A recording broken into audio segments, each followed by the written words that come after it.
What's up? I'm Jason. I moved out here from Las Vegas, Nevada to Miami Beach, working at Oriana Tattoo. I've been in the industry full-time since 1999. Actually started originally doing tattooing and stuff when I was like 14 years old with a homemade machine that a cholo gave me. Paid him $20. Terrible. Don't do that at home, kids. I'm old enough now. I became an old timer in the industry. I never thought I was going to, but I actually woke up one day and realized that I was an old timer in the industry after 20 plus years. No, I was just talking about the Lyle Tuttle tattoo.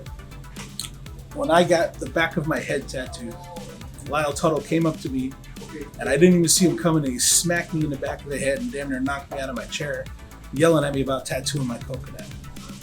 When I got this done by Lyle, this would have been in 03 at the convention in Las Vegas.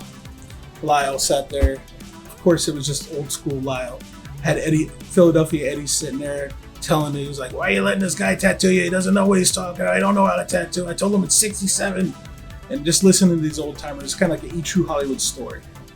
It's wonderful. Honestly, I miss all those old guys. Those old cats, they're falling off, sadly, more and more. And they deserve the respect they deserve. They deserve their comeuppance. They deserve...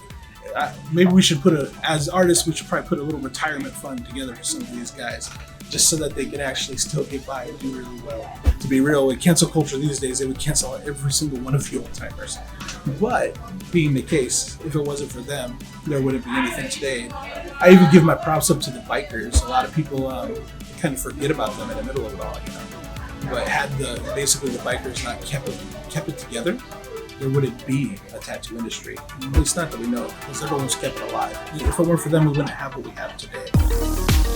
My personal opinion, when I'm thinking about machines now, consistency. That's the one thing I care about the most in the machine.